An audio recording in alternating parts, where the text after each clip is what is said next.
Hello, everyone. I guess it's afternoon for some of you, late morning for others, and still pretty early for me. Okay. Anything else I need to say now? No. Okay. Let's make the hand mudra if you know how for the mandala.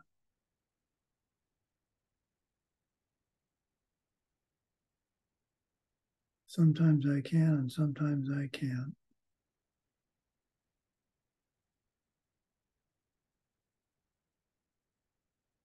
There we go. Here is the great earth filled with the smell of incense and covered with a blanket of flowers. The great mountain of four continents wearing a jewel of the sun and the moon. In my mind, I make them the paradise of a Buddha and offer it all to you.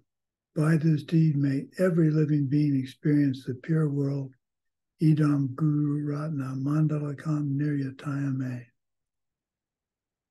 I go for refuge until I am, I go for refuge to the Buddha, Dharma, and Sangha until I achieve enlightenment. By the power of the goodness that I do in giving and the rest, may I reach Buddhahood for the sake of every living being. I go for refuge to the Buddha, Dharma, and Sangha until I achieve enlightenment. By the power of the goodness that I do in giving and the rest, may I reach Buddhahood for the sake of every living being. I go for refuge to the Buddha, Dharma, and Sangha until I achieve enlightenment. By the power of the goodness that I do in giving and the rest, may I reach Buddhahood for the sake of every living being. After I took the diamond cutter course 6, Geshe Michael stated in there that there was a more thorough refuge prayer. So I'm going to offer this. This is the refuge prayer I use. So I go for refuge until I am enlightened to the Buddha, compassion, knowledge, and strength, the Dharma, the enlightened side of truth, and the Sangha, the community of realized beings.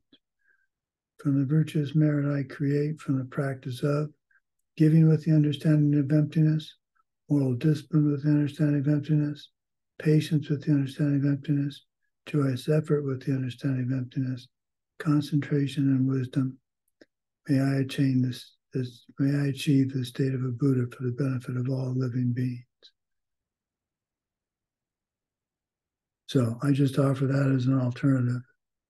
But I want to make it clear it's something I came up with based on instructions Geshe Michael gave in the Diamond Cutter course.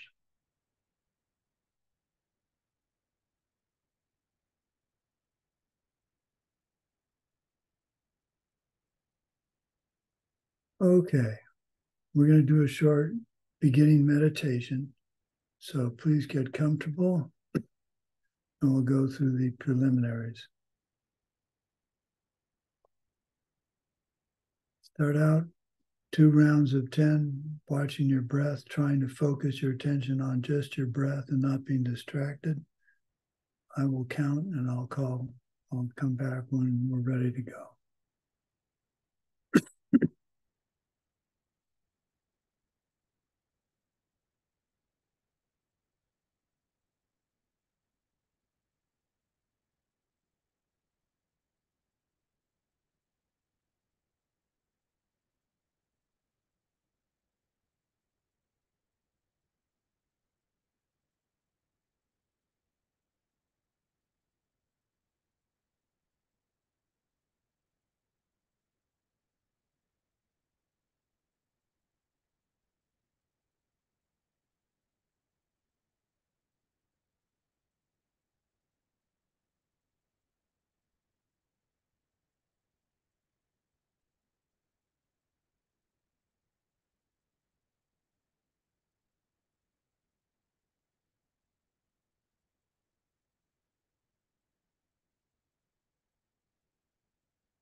Okay. Check your posture. Legs, shoulders. Is your head level? Your eyes lowered or closed? Spine straight.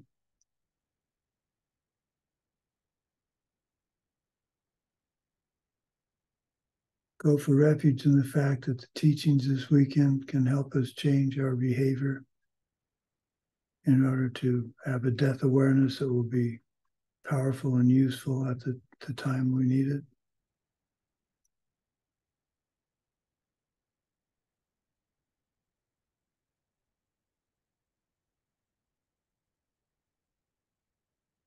Think of bodhicitta. Think of someone you know who is having trouble. Perhaps it's mental, physical, emotional pain of some kind. Think how much you'd like to be able to help and grow that feeling in your heart.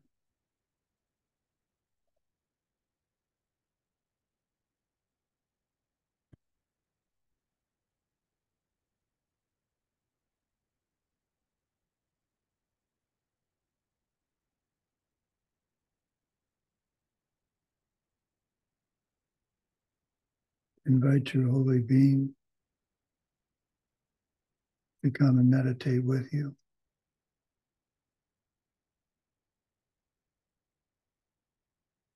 They sit in the air in front of you, a full-length prostration away.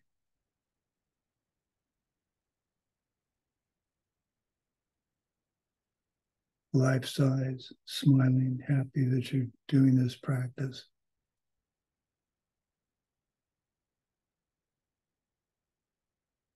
Mentally prostrate to them, thanking them for their good qualities.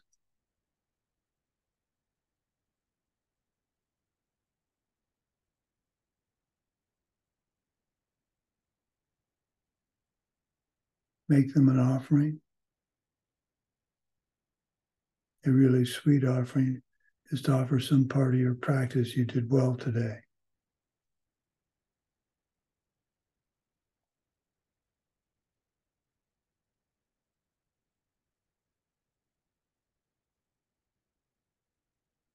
Next, confess, regret a wrong deed you've done in the past 24 hours. Replay it in your mind and determine to yourself that you won't do it again for a reasonable amount of time.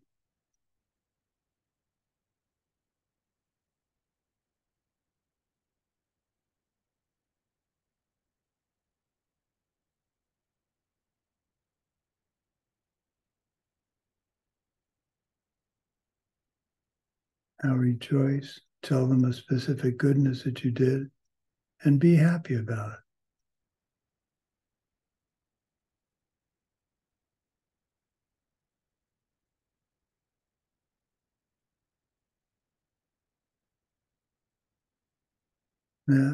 Ask them for teachings, both formal and informal. The informal ones where someone irritates you and you realize it's a chance to practice what you're learning.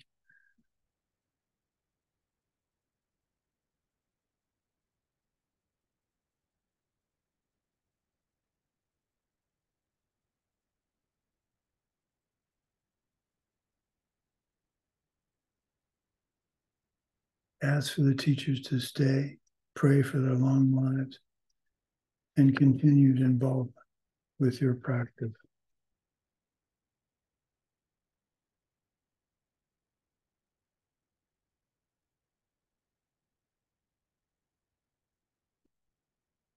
Shift if you need to. This is a pretty short meditation, so we won't be at it long.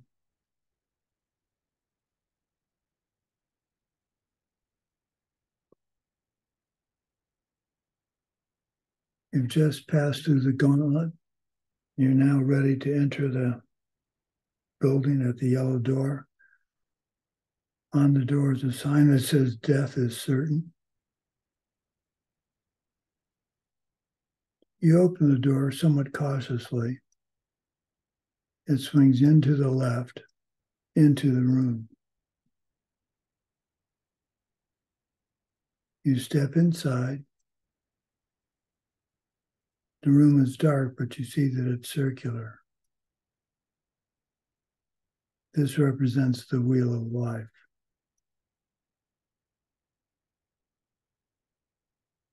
You shut the door, and when the door closes, you begin to hear this growling, snapping sound. And it's obviously a large, vicious animal.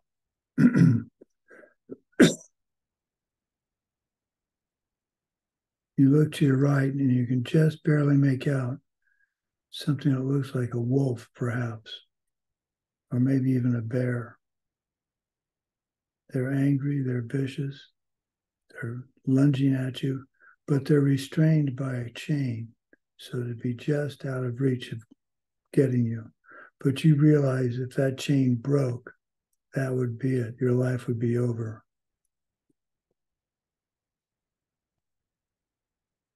The vicious beast is the Lord of death, and if he gets a hold of you, your death is a certainty.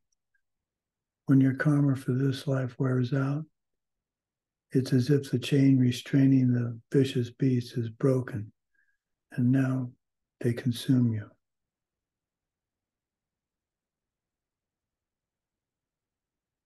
Thankful that the beast can't get a hold of you, and confident that chain's going to hold for a little while longer.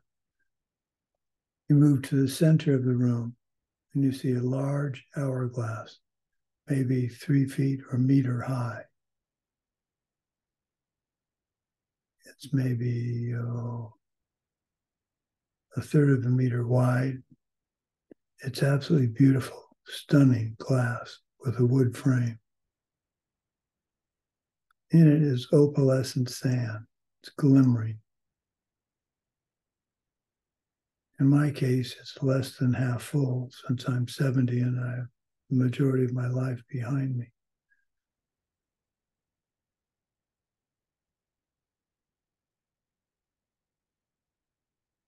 The sand is still going from the top to the bottom. It's leaking.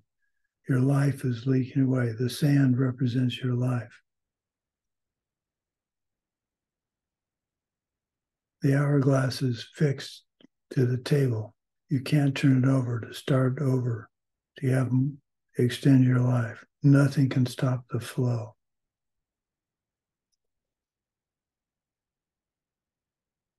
You look beyond the table and see a corridor leading from the room.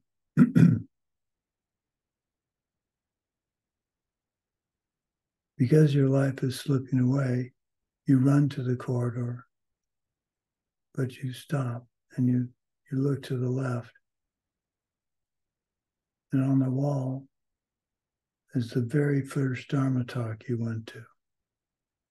You stop and look at it and remember fondly getting introduced to the Dharma, then forgetting about the leaking of your life represented by the sand in the hourglass. You casually stroll to the next teaching. Then a little faster to the next, and you remember that you need to go, keep going because your life is slipping away.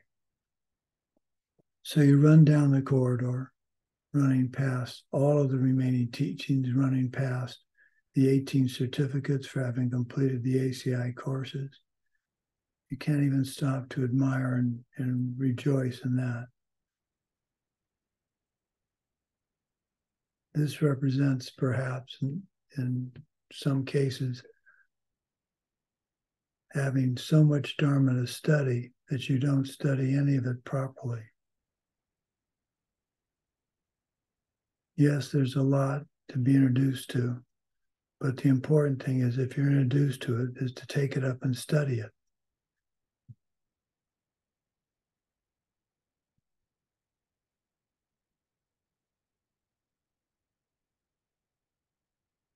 At the end of the corridor, you come to a green door.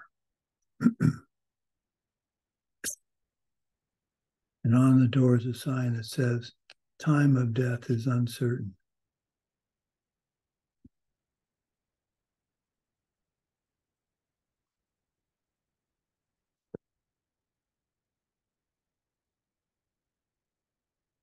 Okay, you can open your eyes.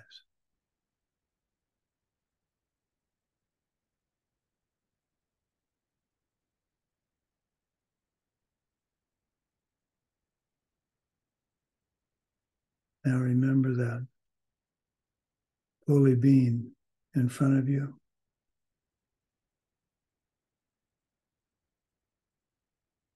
Imagine them rising up, shrinking to the size, about 3 inches in size, turning and sitting on the top of your head, facing the same way you are.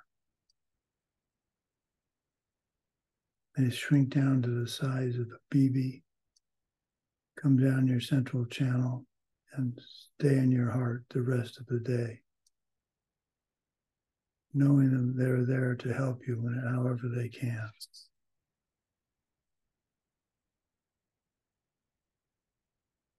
So let's see if I can do this sharing screen thing one more time.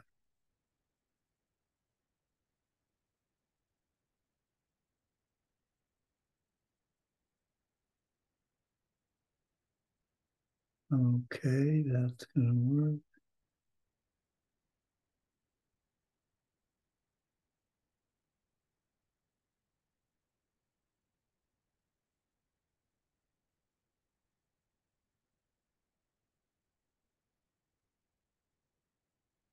Okay.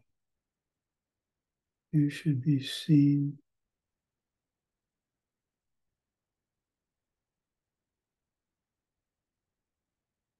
the shared screen, right? Yay. Okay, this is a pretty simple slide because there's not much going on here.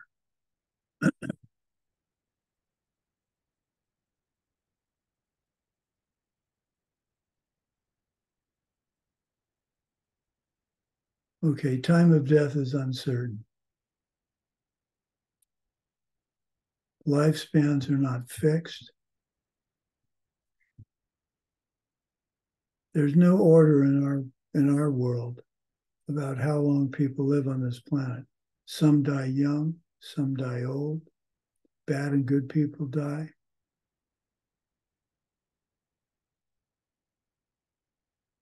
Death seems random.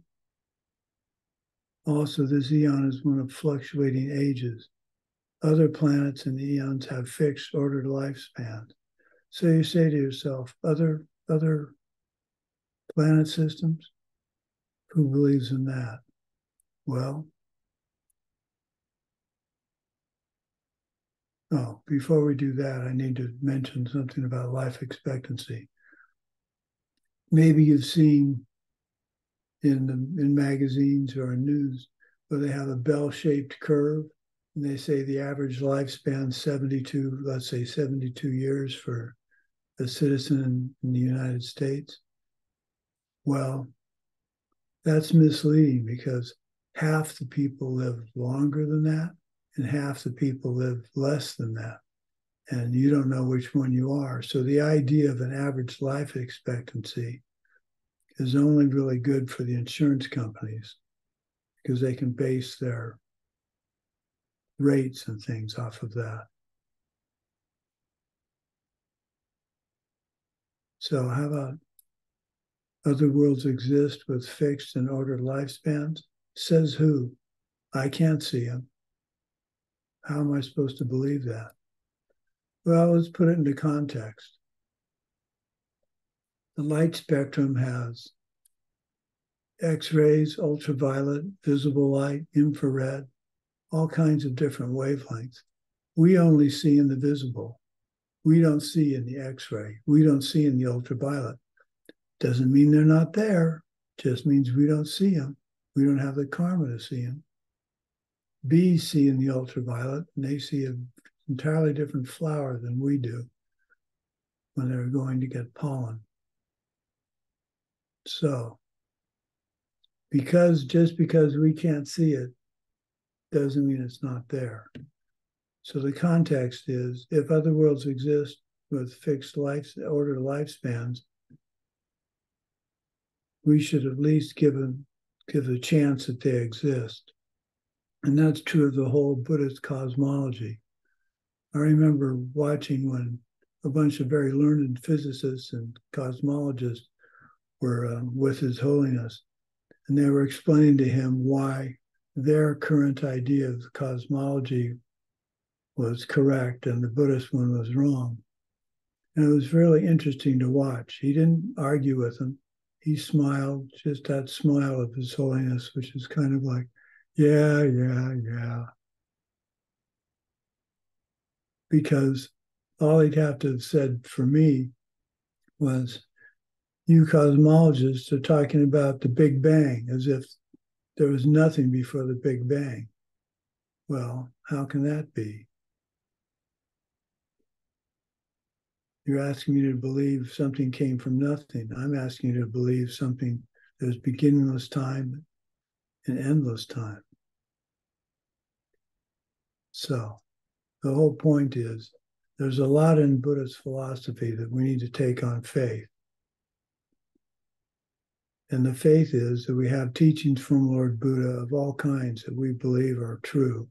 So why don't we believe, why can't we believe that what he's saying about other worlds and lifespans and things like that, the Bardo, hell realms,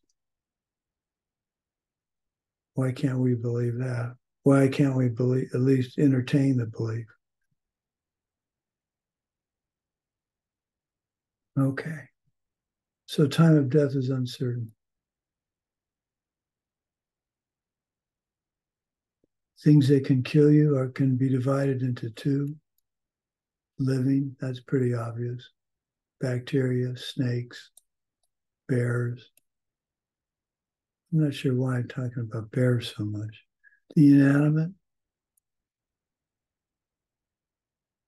getting hit by a truck, dying in a plane crash. Your body is extremely delicate. If you stop breathing, you die in 3 to 4 minutes. If you have a blood clot, you can die even faster than that in the heart or to the brain.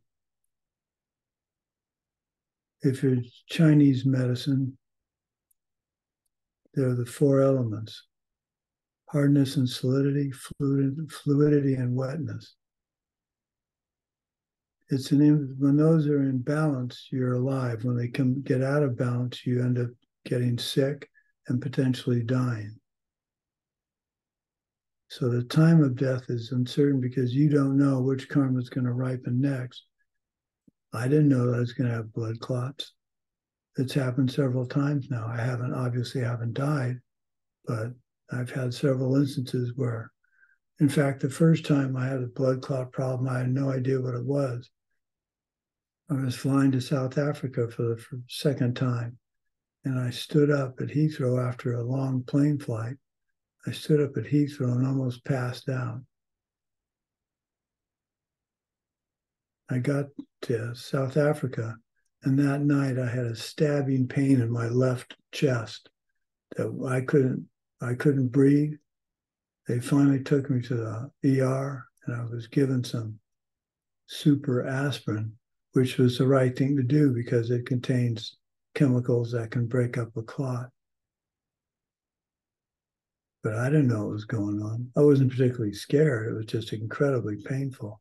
But it turned out to have probably been a blood clot that was in my left lung.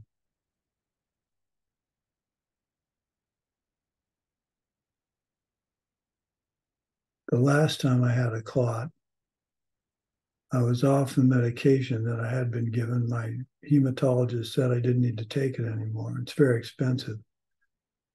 So I was walking, believe it or not, to a blood drive we were doing. And I felt something pop in my right leg. That's the only way I can describe it. Just felt like something popped. So I called the hospital and tried to get an appointment. They said, we can see you in a week. So I said, well, if they're not worried about it, I'm not worried about it. So a week later, I went, and my primary physician checked me out and said, I'd like you to go get an ultrasound on your leg. I said, well, I really don't have time to do that. And he looked at me and he said, you need to make the time. Please go get it. So I thought, well, okay, well, he knows something I don't. I felt fine. So I go to the ER. They tell me I'm going to be seen right away. It turns out half an hour later, I'm seen. And they do the ultrasound. And the technicians are really marvelous. They don't go, oh my God, this guy's got a blood clot in his leg. They just say, go ahead and go out to the waiting room. We'll let you know what the results are. So I go out to the waiting room. I sit down. About 20 minutes later, out comes this ER doc. And I start to get up, and she says, no, please stay seated. And I said, well, okay, what's going on? She says, I have good news and I have bad news. The bad news is you have a blood clot from your hip to your ankle in your deep vein. The good news is we have a really good doctor. So I started to get up again. And she goes, no, we're taking you by wheelchair. I said, I can walk. She goes, no, we're taking you by wheelchair into the ER. They took out a 4-foot blood clot from my leg. And I'm back on the medicine again. So in theory, I can't die from a blood clot because I'm on this medication. But if karma says I'm going to die from a blood clot, I'm going to die from a blood clot. So I don't know. None of us knows when we're going to die. Well, that I'm aware of. Okay. That's pretty much it for these slides. Well, okay, the 4 elements and the combination of the elements, they fight, they battle each other in your body. Chinese medicine is fascinating. It also requires the belief, the understanding of things we don't see, can't see or comprehend in Western medicine.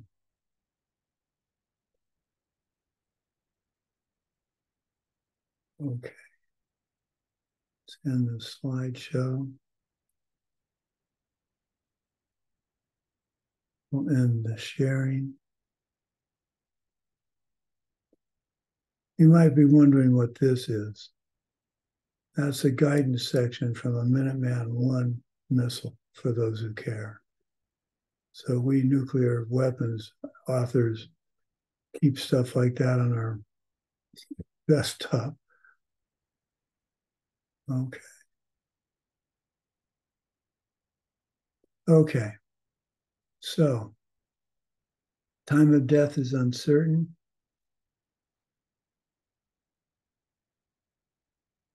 We don't know what's going to kill us. So let's get ready to do another meditation. We don't need to do the preliminaries. So just get comfortable. We'll do another short meditation. Then I'm going to talk a little bit about, well, quite a bit about Buddhist approach to funerals and things like that. So get comfortable.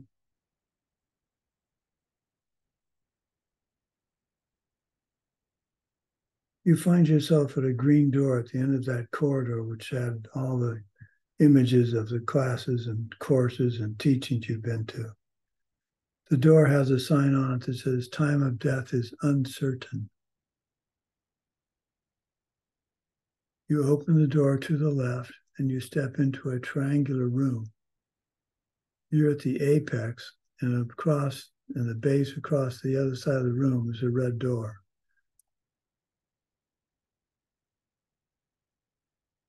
In front of you is a trash can, a nice one, the kind you'd expect to see in a living room.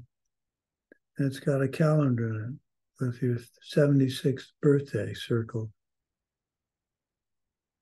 You recall that lifespans are not fixed. To think you will live that long is a fundamental ignorance that you accept as true. You plan your life around it. Oh, I'll get to study the Dharma because I'm only 70 and I'm going to live till I'm 80 or 85. So I have plenty of time to get back to studying the Dharma. Or worse yet, you're a young person and you think, I'm only 35. I've got 40, 50 years to go. You walk past the garbage can. You find yourself in your living room at home. You see all the stuff in your living room that seems so benign, but you know that somewhere in all of it is a figurative tripwire that could set off a figurative bomb. This is a realization that there is so much that can kill you and so little that can sustain you. For instance, you look at that beautiful glass coffee table you got from IKEA years ago. You really like it. It's got sharp corners. If you were to trip and hit your head on one of those sharp corners, you could cut yourself badly and bleed to death, or get a concussion and suffer those consequences. Something as simple as a table, coffee table. You look over at the lamp that you know has a frayed cord that flickers occasionally when you move it or try to turn it on. You have to hit the lamp to get it to turn on. That could be a fire hazard. You walk over to the kitchen. Your eyes glance over at the toaster, and you remember the story of a friend in grad school who said one day he was sitting and having breakfast, and he watched his toaster catch on fire. Toaster catching on fire by itself? You never know. You never know what time of death is uncertain. And the last one is something I confront often, and I have to be careful. As a Boy Scout, you're taught to open anything with a knife, stroking away from you, not towards you. So every time I get a package from Amazon or anybody, I have to stop and think, okay, you need to stroke away from you. Because since I'm on blood thinners, if I get a bad cut, I'm not going to stop bleeding without some serious pressure and stitching up the wound. So every time I get a package and every time I think, well, today I can slice toward myself because I can be careful, I stop and I realize I need to stroke away, cut away from me. Something as simple, as trivial as that.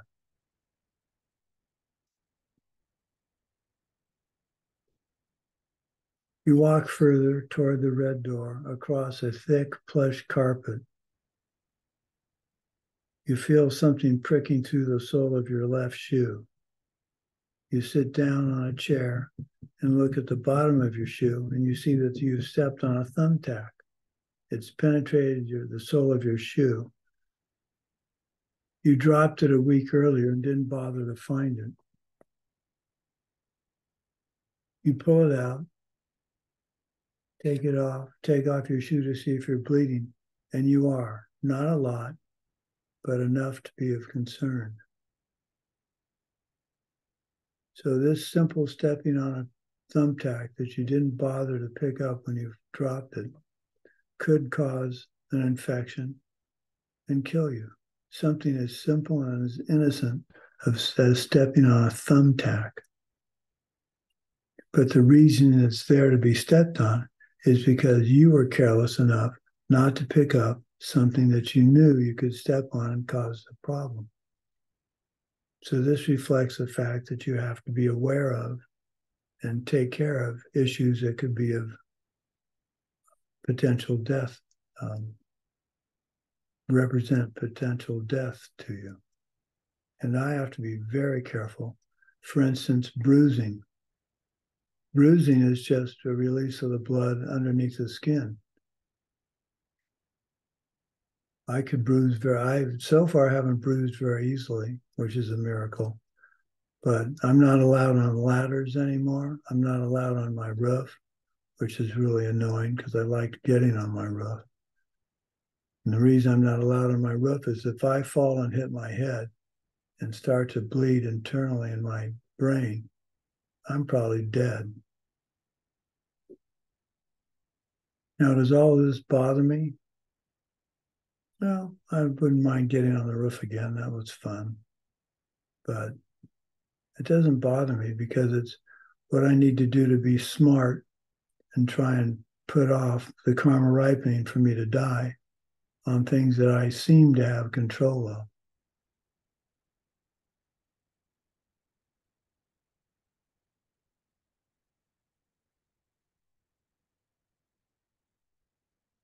Okay. Recall your holy being. Ask them to come and stay in your heart to guide you throughout the day. They're happy to do so. They shrink down to 3 inches in size, raise up, turn the face the way you are, come to the top of your head, and shrink down again to the size of a BB, descend into your central channel to the level of your heart, and they stay in your heart, their love and compassion radiating throughout your body. Anytime you need them today, they're there to help.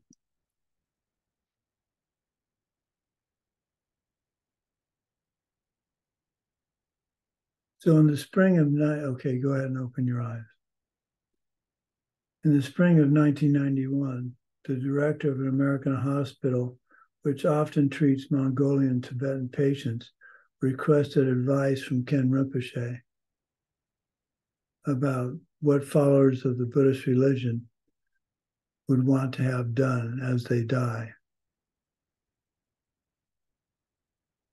So Ken Rinpoche gave his advice, and I'm going to send you this document. It's printed in English. I'm going to summarize it now so those Russian speakers that don't speak English or read English can get the gist of it. So there are questions that were asked and there are answers that were given. So I'll ask the question and summarize the answer.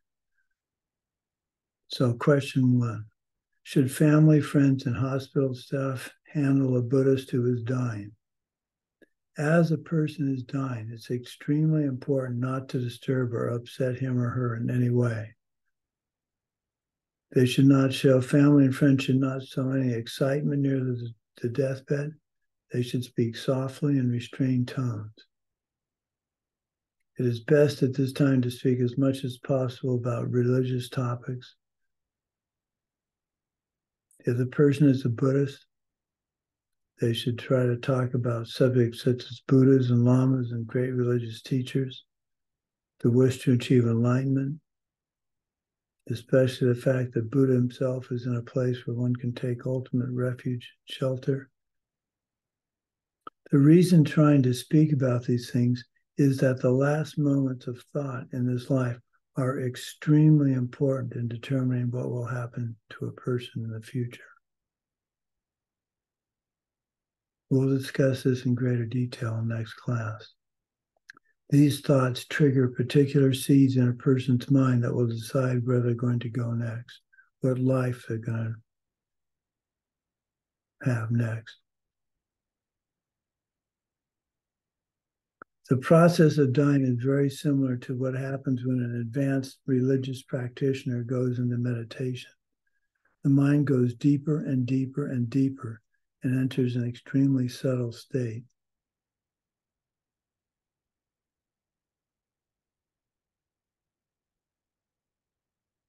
Although the person has stopped breathing and has other outer appearances being completely cold and lifeless, the subtle state of mind is nonetheless still present in the body. And some people will remain as long as 10 days, although 7 days is typical. If allowed to do so, the mind will of its own come out of the subtle state. This is the actual death.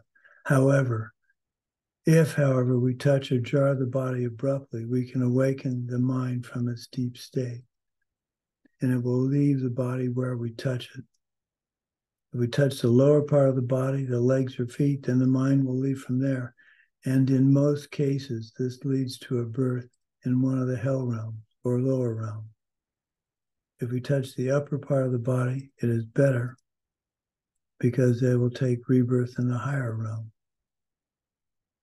The best place we can touch this person is at the center of the top of the head. But it must be emphasized, and this is important, one should avoid touching the person altogether. This is because stirring his mind out of the subtle state is actually taking it to the point of death. And by doing this is tantamount to killing them. Therefore, we should be extremely careful to leave the person alone until the mind has completed the process of the subtle state and departed on its own accord. So this obviously begs the question, well, how do we know the mind has departed? Once the deep meditative state has been released, certain fluids will come out of the two nostrils of a person's nose and also from his lower parts. This should not be confused with the passage of urine during the grosser states of death. The liquids referred to are known as red and white substances and are involved in the process of physical conception.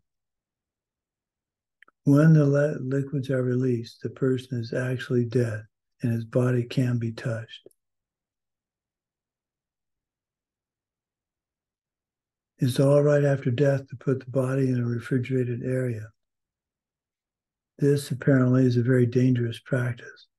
If the body is still in the subtle state because we don't know that he's passed out of the subtle state, it will detect the cold and develop a strong desire for warmth. This can cause the person to take birth in one of the hot hells. It's better to wait at least 24 hours after death before refrigerating the body, and very preferable if the period can be even longer.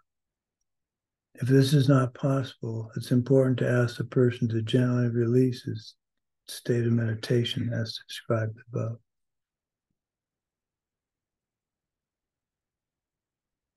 Is it appropriate for Buddhists to have his bodily organs donated after death? It's a very good thing if one can make this final act of charity with his body.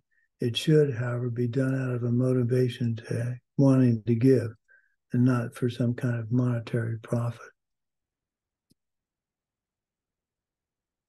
What is the Buddhist position on mercy killing or ending someone's life to prevent them from further incurable suffering? It is very wrong to turn off life support system or to take any similar action, anything that could cause a being's life to end.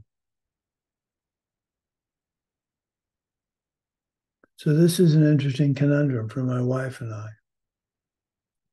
Parkinson's doesn't have a happy ending. I'm going to lose more control over my body movement. I'm going to have difficulty swallowing. Eating is going to become a problem.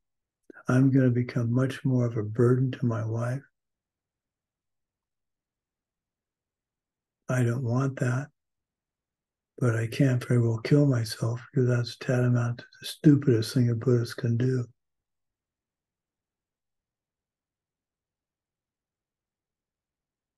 So we have a dilemma and we're wrestling with it.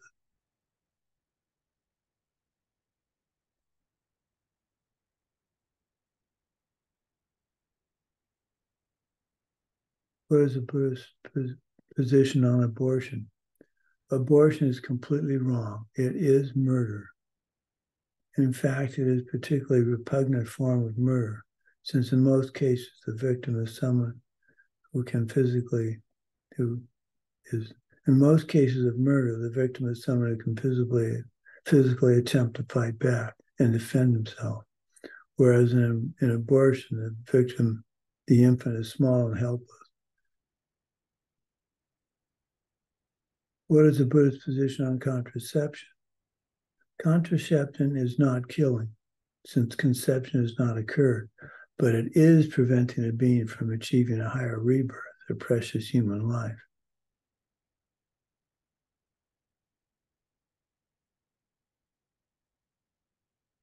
Is there any way we can help a person after he dies? In our lives, we do a great many bad deeds and they remain with us. We have also done a very few good deeds.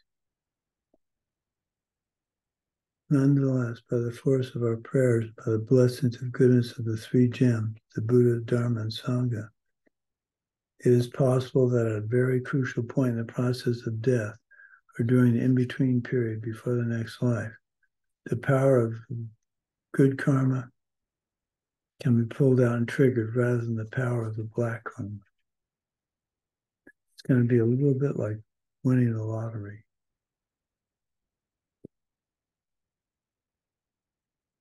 What particular prayers or rituals can be held to help the dead person? After a person dies, his mind enters a state called the bardo, or in-between state. During this period, they're still seeking out their next rebirth. The in-between being will never be alive for more than 7 days, although he or she can die and become an in-between being again for up to a total of 7 times, or 49 days. Because the in-between state, even in the longest case, cannot last more than 49 days, we normally perform a ritual at the 49th day for the person's death. We believe this ceremony, which is known as a jankot, a ritual for the purification of bad deeds, can actually help the dead person to take a higher rebirth. I'm not going to go into the details of the ceremony. You can read that.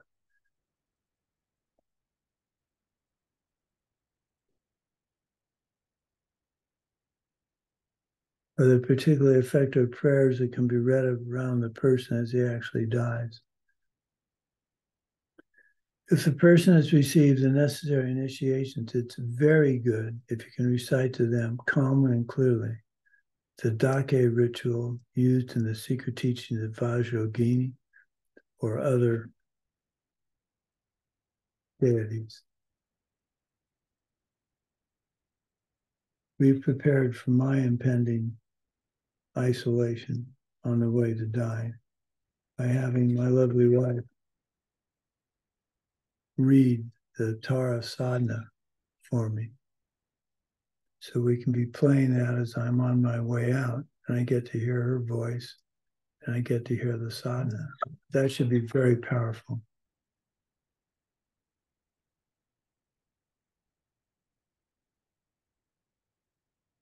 There are certain rituals that are very good to do. These rituals have a special power for the dying person because of the prayers and visualizations that have been ingrained in him or her.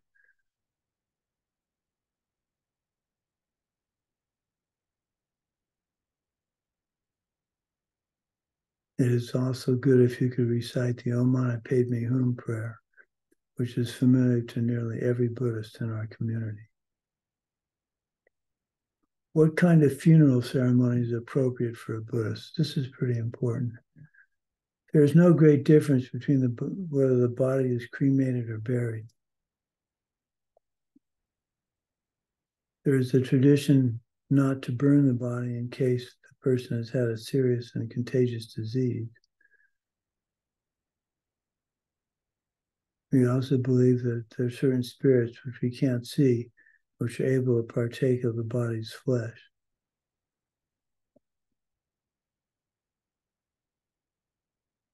Incidentally, in some countries, it's become a tradition to hold parties or wakes, including alcohol drinking, in connection with a funeral. Lord Buddha specifically prohibited the use of alcohol or drugs for Buddhists, and so Buddhists should avoid this wake practice. If you go, obviously, you need to not drink alcoholic beverages. What should be done with the belongings of the dead person? The wishes of the person as they expressed them before his death should be followed.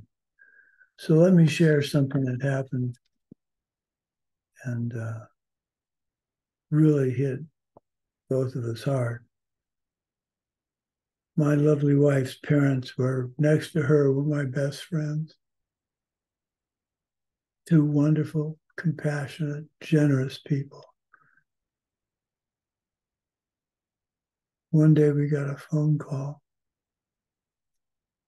from her brother, older brother, asking if we knew where her parents were.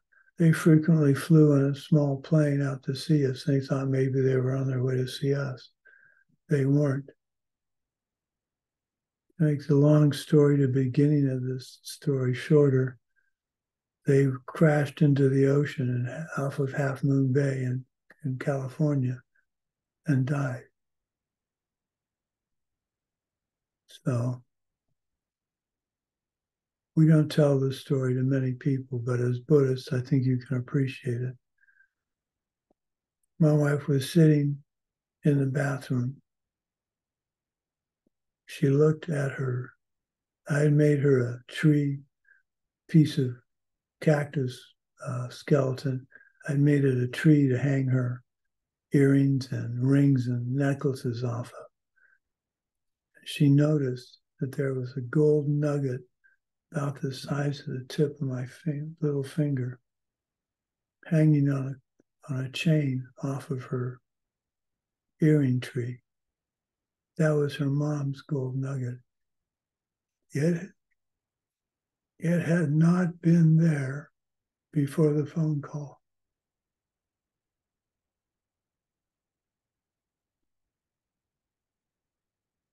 It had not been there.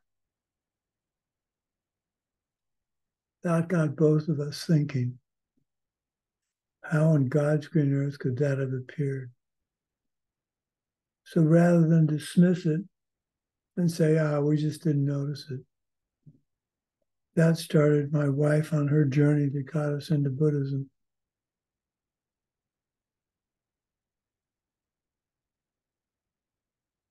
We didn't understand why two such loving people, wonderful people had to die in that way.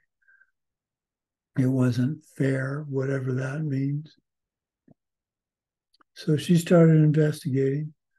Because I'm not the smartest person on the planet, focused more of my attention on my work. She went out right away and joined her siblings at their house in Southern California. And this is the important part, well, one of the important parts to the story. Her parents, her mom, had laid out in a 3-ring binder, which is on the kitchen table, everything that needed to be done. The life insurances, where the safety deposit box key was, all the kind of things that were the details that needed to be taken care of. She made it extremely easy for her children. So we immediately, as part of this death meditation, the Death Awareness Weekend, before we took it, because we weren't Buddhists yet, we immediately sat down and did the same thing for everything we had. We made up a binder that had all this kind of information. So if there's nothing else you get out of this weekend course, organize your life now so that when you die, you're not a burden. When you die, you're not thinking, well, who's going to get my truck? Who's going to get my computer? Who's going to get my favorite watch? Who's going to get my collection of soundtracks? Who's going to clean out my office?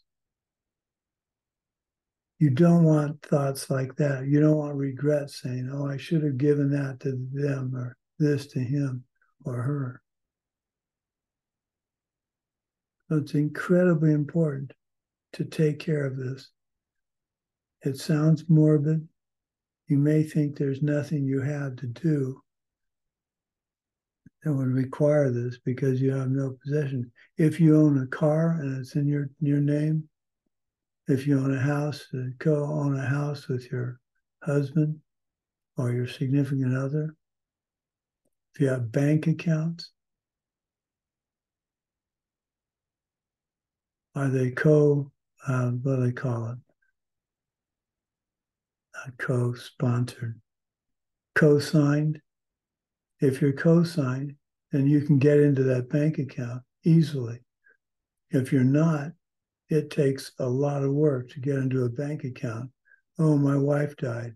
Yeah, well, that's great. Do you have a death certificate? Well, no. Or in Sarani's case, my parents died. Do you have a death certificate? No, because they crashed in the ocean several miles off the coast. They never found the bodies. That took a long time to unravel.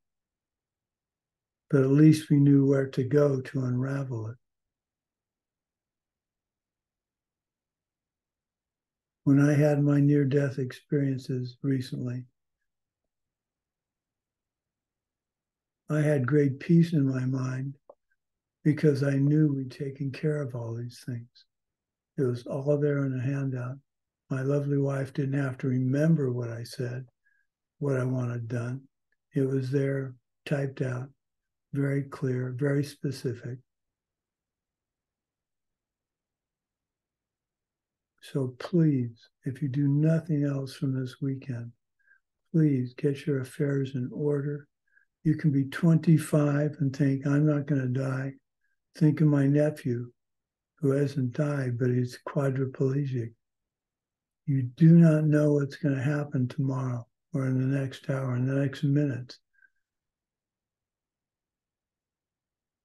So take appropriate action and generate the document.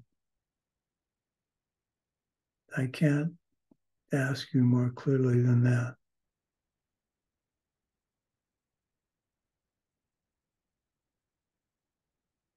Okay. On that happy note, let's dedicate what we've done to this hour. This is a short class. It turns out the way I'm organized the classes this time is a little bit strange, but we're getting through the material, and that's the important thing. So let's dedicate this goodness. By the goodness of what I've just done, may all beings complete the collection of merit and wisdom, and thus gain the two ultimate bodies that merit and wisdom make.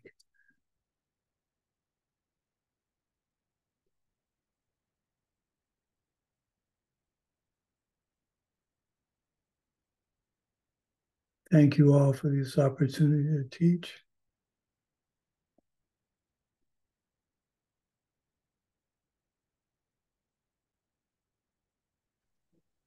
Thank you for teaching us. It's very valuable. Thanks a lot.